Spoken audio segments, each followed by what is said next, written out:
Hello बच्चों, प्रश्न दिया गया है उन अम्लीय पदार्थों के नाम लिखिए जिनकी प्रतिरोधकता ताप के साथ लगभग अपरिवर्तित रहती है। तो हम लोग इस प्रश्न का उत्तर देंगे, लेकिन उससे पहले हम लोग यहाँ पे मुख्य अवधारणा देखेंगे जिसके आधार पे प्रश्न का उत्तर देंगे। तो मुख्य अवधारणा के अंतर्गत हम लोग यहाँ पे देखेंगे कि अम्लीय पदार्थ क्या होते हैं। ठीक है, अम्लीय पदार्थ कह सकते हैं या फिर अम्लीय चालक कह सकते हैं या फिर हम लोग इसे अम्लीय प्रतिरोध के भी नाम से जानते हैं। तो अम्लीय पदार्थ हमारे पास क्या होते हैं, इसका पहले अध्ययन करेंगे।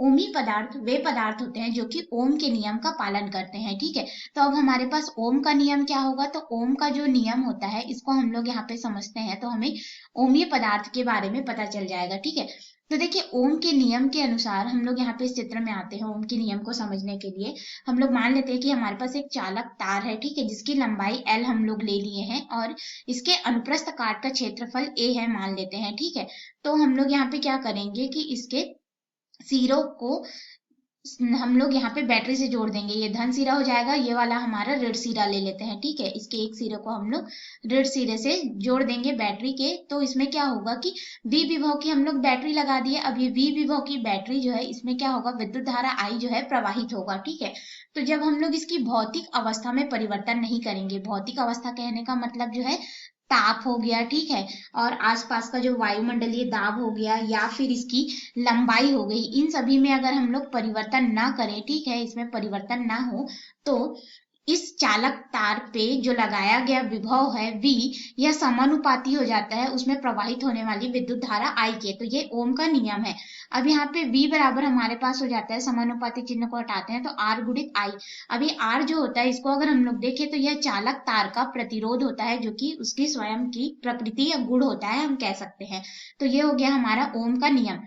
तो ओम के नियम में क्या होता है, ओमी पदार्थ क्या होते हैं जो कि ओम के नियम का पालन करते हैं, यानी कि V समानुपाती I या फिर V बराबर हमारे पास यहाँ पे R गुणित I होना चाहिए। कहने का मतलब धारा और प्रतिरोध का अगर गुणा करेंगे हम लोग उस चालक या पदार्थ में, तो वह उस पर लगाया गया विभवांतर V के बराबर हमें प्राप्त होना चाहिए। यही क्या होता है, ओमीय पदार्थ होता है। लगभग सभी धातुएं जो होते हैं वो ओमीय पदार्थ होते हैं, और कुछ मिश्र धातु जो होते हैं वो भी हमारे ओमीय पदार्थ होते हैं, क्योंकि मिश्र धातु भी धातु से बने हुए होते हैं। ठीक है, तो ये हमारे क्या हो जाएंगे, ओमीय पदार्थ हो जाएंगे। अब इस मुख्य अवधारणा के आधार पर अपने मुख्य प्रश्न में आते हैं, जिसमें हमें ओमीय पदार्थों के नाम बताने हैं जिनकी प्रतिरोधकता ताप के साथ लगभग अपरिवर्तित रहे, यानी कि थोड़ा सा भी परिवर्तन हो तो वह चलना चाहिए लेकिन अत्यधिक परिवर्तन ना हो।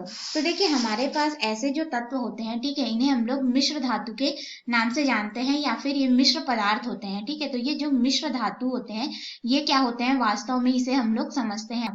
तो मिश्र धातुएं वो पदार्थ होती है जो एक या दो या दो से अधिक जो तत्व होते हैं उनको मिला करके बनाया जाता है। ठीक है, तो जो मिश्र धातु होते हैं इनकी जो विशिष्ट प्रतिरोध या जो प्रतिरोधकता होती है, जिसे हम लोग रो से दर्शाते हैं, ये हमारे पास क्या होता है, ये जो विशिष्ट प्रतिरोध या प्रतिरोधकता रहता है, ताप बढ़ाने पर क्या होता है कि इनमें वृद्धि तो होती है। ठीक है, ताप बढ़ाने से बढ़ता है।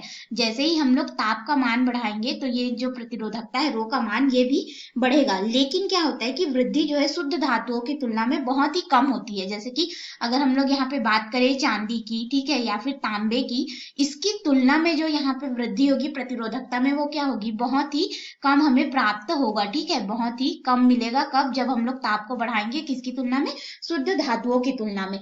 तो जो मिश्र धातु होते हैं इनमें जो है ताप बढ़ाने पर, अगर हम लोग ताप बढ़ाते हैं तो जो प्रतिरोधकता होता है रो, इसमें जो परिवर्तन होता है, ठीक है, परिवर्तन यह बहुत ही कम हमें प्राप्त होता है, परिवर्तन बहुत कम होता है, जिसे हम लोग लगभग अपरिवर्तित मान सकते हैं। तो ये जो बहुत कम परिवर्तन हम लोग को प्राप्त होता है वो किसमें होगा, मिश्र धातु। तो ये मिश्र धातु हमारे पास क्या क्या हो जाएंगे, ये हमारे पास हो जाते हैं नाइक्रोम, कॉन्स्टेंटन एंड मैग्नीन, और ये साथ ही साथ हमारे क्या हो जाएंगे, ओमीय पदार्थ होंगे। ठीक है, तो हम लोगों ने ओमीय पदार्थ के नाम लिख दिए, नाइक्रोम, कॉन्स्टेंटन एवं मैग्नीन। याद रखिएगा ये लोग मिश्र धातु की श्रेणी में आते हैं। ताप बढ़ाने पर इनके प्रतिरोध में बहुत क्रम वृद्धि होती है, जिसकी वजह से इनका जो विशिष्ट प्रतिरोध या प्रतिरोधकता रहता है वह अत्यधिक परिवर्तित नहीं होता है। ठीक है, वृद्धि एकदम न के बराबर होती है, इसीलिए इनके हम लोग जो है प्रमाणिक प्रतिरोध बॉक्स बनाने में इनका उपयोग करते हैं। आशा है आपको इस प्रश्न का उत्तर समझ में आया होगा।